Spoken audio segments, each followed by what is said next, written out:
Ready, don't tap that glass. Menard's pucking right now. Don't tap that glass. Don't tap that glass. LeBron James way downtown. Don't tap that glass. Don't tap that glass, baby. Don't tap bling, bling, bling, bling, bow. Michael Jordan eyes, neck yellow, look like bing, bow. James falling away, puts it up, puts it in. We know the intensity now, so we should be ready again on Tuesday. So the Lakers, they stole game one, and that's a good sign for any LeBron James team. Danny, you know this. Saturday marked the 32nd time LeBron has taken the first game of a series, and LeBron's teams, they won in 29 of the 31 previous series after taking that 1-0 lead. Shams Charania is back with us, along with our senior writer, Dave McMenamin. So let's start with the biggest question in this series, and that's on the Rocket side of all of this for game two here. Kevin Durant, officially, he is listed as questionable. Shams, I want to start with you, and then Dave, here, you're reporting here. What is the likelihood that he is going to play? Malika, so the process tonight for the Houston Rockets and Kevin Durant will be, Durant will warm up pregame, and they're going to make a decision. But Rockets sources believe and are hopeful that Kevin Durant will be able to play tonight. They're optimistic. What he's dealing with is a deep bruise in the right patellar tendon. That's caused swelling. It's impacted his range of motion. So it's going to be about how fluid does he move pregame, how much fluidity does he have in his steps. The fact that Kevin Durant sat in game one tells everyone everything they need to know about how severe the pain he was feeling. So we'll know pregame tonight whether he's going to be in a position to play or not. Yeah, Sham, several sources familiar with KD's injury told me over the last 24 hours that had this been another player and had it occurred in the regular season, you're talking about a 2 to 3 week absence. But because it's Kevin Durant, because he has this competitive nature, competitive fire, and it's the playoffs, he's going to make a push to play in game two. But you'd have to figure with that type of timeline, even if he does play, you're not talking about a guy that's 100%. Right. 2 to 3 weeks for any other player at a different point in the year is something that should be a little bit concerning, and they should proceed cautiously. On the Lakers side of all of this, right, we know that they're going to be without Luka Doncic for game two. We know they're going to be without AR as well. But Luka, we saw video. He was on the floor at yesterday's practice. So, Shams, what more can you tell us about how his recovery is going? Malika, the sense around the Lakers is that Austin Reeves is actually the one that's further along than Luka Doncic in their respective rehab processes. I am told Austin Reeves has started one-on-one on-court work. The next step for him is to continue to go through the progressions of 3-on-3, 5-on-5. Remember, early April here, he had a 4 to 6 week timetable. So theoretically, that puts him on track late in this series, potentially early in the next series. The Lakers are not expecting Luka Doncic to be back in this series. He is out indefinitely, but Austin Reeves making some progress on the court. Okay, holding out a little bit of hope that they may get one of those two back then. So, Dave, for now, despite all of the conversation about LeBron needing to take a back seat throughout the season, now look all the way back on his shoulders. How is he handling being thrust back into the leading role here, something he's grown very accustomed to over the years?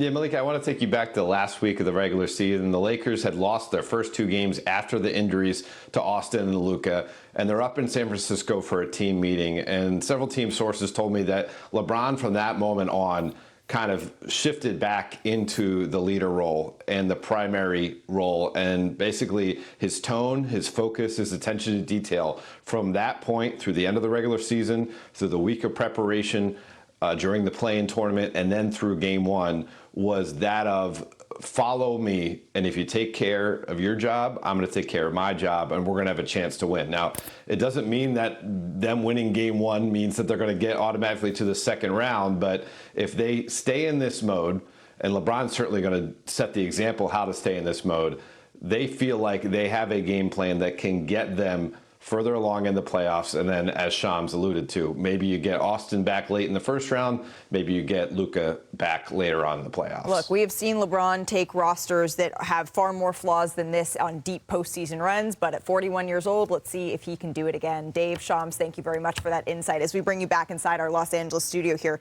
Before we get to the Lakers side of all of this that Dave just touched on, what we heard on Kevin Durant, how concerning is that to anybody? What are we thinking here? I would say, number one, talking to teams who've worked with Kevin Durant in the past, they think he's one of the toughest players they've ever seen. So they expect him to play as soon as possible. And the Lakers are going to expect him to play tonight. And secondly, the teams that were potentially facing the Lakers in the first round when they performed their preparations for this, expected that Austin Reeves would be the one who would return first and that he would be able to maybe come back late in the first round. But isn't it an advantage, Danny, for the Lakers? They know they're going to be without their leading scorers in this game, as opposed to the Rockets are sort of playing on this edge of, are we going to get KD back? Are we not? I don't know if it's an advantage, but I don't like the Houston. Again, I think KD would have played if he could have. This let me know this was serious than it actually was. But you can't play with the game. I think they thought they could afford to sit KD because they're playing with house money. But now Lakers have confidence. They're in the rhythm. You got guys like Luka Kennard playing very well. Very well. DeAndre Ayton, people not getting enough credit. 19-11, he outplayed that Clint Capella or Sengun matchup. So these guys are playing at a high level, and you can't play with the game. This is where you kind of lose yourself. So as someone who's very, very invested in Houston's future, you can't play with a game, but you also can't play with your future. And hearing that the likelihood, the turnaround would be 2 weeks and he's just tough and he wants to compete, sometimes I'm like, you have to protect the athlete from themselves. And we've already seen what happens when he pushes through. He had suffered an injury. So would you take the gamble? Would you say, all right, we're going to risk going out there and try to go back 1-1 without Me him? personally, I wouldn't. Okay. I would just try to get him back home. Okay. Buy him a couple extra days and then see how he feels from there. Maybe the series goes 7, knowing that you have him back and you could really win 2 at home. And so that's me. But again, I'm very cautious about my Houston Rockets for the long term and not just this immediate future. I agree with Chiney. I think if he's 50%, I would probably still sit him. He's going to make the decision on his own, I think. I think you have enough to win tonight. They should. Without Kevin Durant. They should. Considering where the Lakers are right now, you got to clean up your offense. That's the most important thing. And they've had 72 hours to digest as far as where they were Saturday and where they're going to be tonight. Right. And for the Rockets here, we've talked about it. It comes down to DeAndre Ayton can't win that matchup against Alperen Şengün, and he was absolutely sensational, really. All the Lakers could have asked from DeAndre in that game one. Did not have Luka Doncic or Austin Reeves. However, Luka Kennard stole the show to take the opener against Houston. Kennard went for 27, making all 5 of his three-point attempts as Los Angeles won 107-98. All right, joining us now is our basketball analyst, the great Chiney Ogwumike, with us right now. And the Lakers are essentially playing with house money as they enter tonight again as home underdogs, despite Kevin Durant's knee bruise, keeping him as a game-time decision. Chiney, what will be the key for LA to go up 2-0 in this series? I like that you mentioned Luke Kennard's performance because the Lakers really had a wholesome, in some ways, Game 1 win versus the Rockets. The Houston in me is still crying because Kevin Durant was not able to play.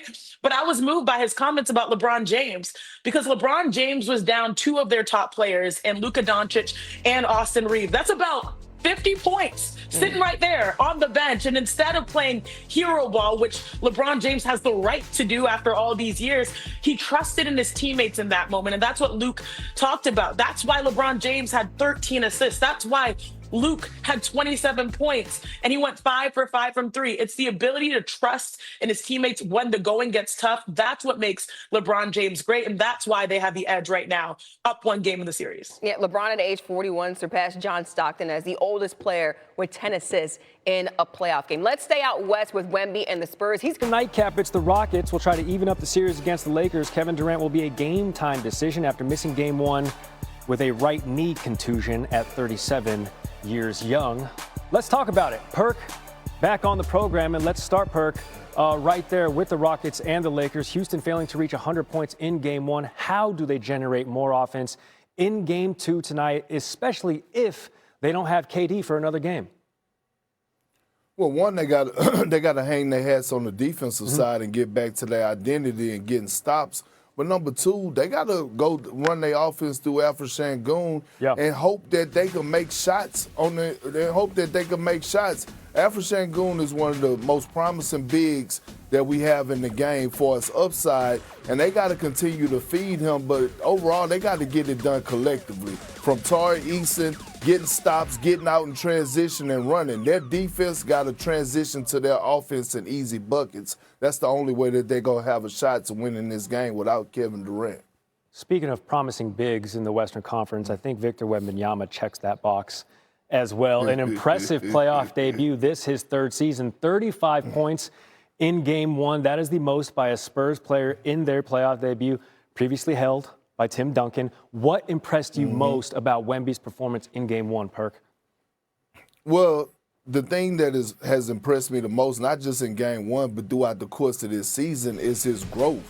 Being a big man and with guard skills, he has now embraced actually being a big man and being dominant. We saw in game one that he was attacking the paint at first, finding ways to get to the basket, and then all of a sudden it opened up things for him on the outside, and that's the Wemby that you love, right? You want him to find that balance of inside out offensively. We know what kind of player he is defensively. That's why he got the Defensive Player of the Year award. But offensively, if he's going to dominate that in that fashion and have that balance, then it's going to be hell and hot water, not only in this series, but for the rest of the playoffs for everybody that he faces. And it's interesting. I think you mentioned it and Wendy mentioned it. It wasn't even like a standard Wemby game because he had 35 points, but only in his standards, 5 boards and 1 assist. He normally averages nearly 12 boards a game. All right, to a player that's not in the playoffs this season, Perk, that would be Giannis. He posted this last night. Let's read between the lines. Year 13, this has been one of the toughest seasons of my career, but as they say, like a phoenix from the ashes, pregnant pause on purpose there, I'll rise to the city of Milwaukee, my city. Thank you for the unwavering love and support. Feels like a goodbye. I don't know, Perk. What do you make of what Giannis hit the internet with last night? At this point, I don't even care. Like I'm over the top.